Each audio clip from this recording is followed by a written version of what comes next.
Menteri Koordinator Bidang Kemaritiman dan Investasi atau Menko Marves Luhut Binsar Panjaitan mendapatkan kritikan lantaran terlihat sibuk menerima telepon kala Presiden Joko Widodo sedang berpidato. Di samping Luhut terdapat pula Menparekraf Sandiaga Uno yang juga mendampingi Presiden. Namun terlihat Sandiaga Uno menunjukkan reaksi yang berbeda dengan Presiden kala Luhut sibuk menelepon. Beginilah video kala Luhut Binsar Panjaitan sibuk menerima telepon kala Presiden Joko Widodo memberikan pidato. Luhut berdiri di belakang Presiden Jokowi tepat di samping Sandiaga Uno. Saat menelpon, Luhut terlihat menopangkan tangannya. Ia pun berbicara cukup lama dengan seseorang yang ada di balik telepon tersebut. Sampingnya, Sandiaga Uno terlihat beberapa kali memperhatikan Luhut Binsar Panjaitan. Menparekraf tersebut juga kemudian menengok beberapa kali sembari mendengarkan Presiden Joko Widodo menyampaikan pidato. Namun, Sandiaga Uno tidak menunjukkan respon berlebih atau menegur Menko Marves. Berbeda dengan Sandiaga Uno, meski Luhut Binsar Panjaitan terlihat menelpon, namun Presiden Joko Widodo seperti tidak terganggu. Hal itu terlihat lantaran dirinya tetap fokus membacakan lembar pidato. Terkait hal ini, juru bicara Menteri Koordinator Bidang Kemaritiman dan Investasi, Jody Mahardi pun telah memberikan penjelasannya. Ia mengatakan bahwa Luhut Binsar menerima telepon kala Presiden Joko Widodo berpidato di Pelabuhan Ajibata, Kabupaten Toba, Sumatera Utara pada 2 Februari 2022. Saat itu Luhut Binsar Panjaitan sedang menerima telepon penting dari Menteri Kesehatan Budi Gunadi Sadikin. Dalam teleponnya, Menkes diketahui memberikan informasi soal lonjakan kasus COVID-19 yang cukup signifikan. Hal ini yang kemudian membuat laporan dari Menkes harus langsung diteruskan pada Presiden Joko Widodo. Pelabuhan Tigaras di Kabupaten Simalungun, Pelabuhan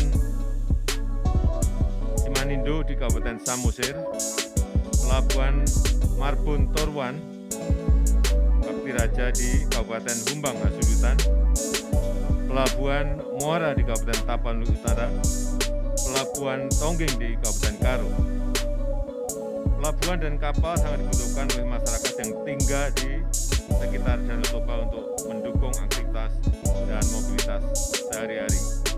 Menyeberang dari satu pelabuhan ke pelabuhan lain, meningkatkan konektivitas antar kecamatan dan antar kabupaten. Untuk memperlancar konektivitas di kawasan Danau Toba, Kementerian Perhubungan menyampaikan bahwa pemerintah membangun 13 pelabuhan penyeberangan yang tersebar di 7 kabupaten. Hadirin yang saya hormati, saya melihat yang dibutuhkan masyarakat di sekitar Danau Toba bukan hanya pelabuhan, tetapi juga kapal. Karena itu hari ini pemerintah meluncurkan 4 kapal motor penyeberangan, yaitu kapal motor penyeberangan Pora-Pora berkapasitas 180 penumpang dan 21 kendaraan. Kapal motor penumpang Caldera Toba berkapasitas 152 penumpang dan 15 kendaraan. Bus air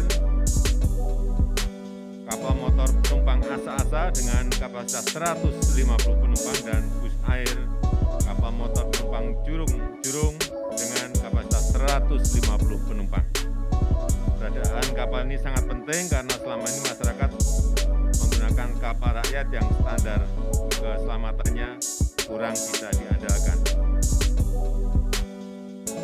Saya berharap dengan beroperasinya pelabuhan dan kapal-kapal ini akan mendukung keberadaan destinasi pariwisata super prioritas Danau Toba sebagai salah satu destinasi wisata unggulan di Indonesia.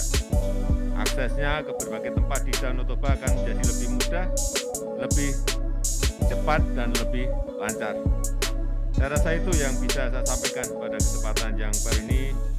Dan dengan mengucap Bismillahirrahmanirrahim, saya resmikan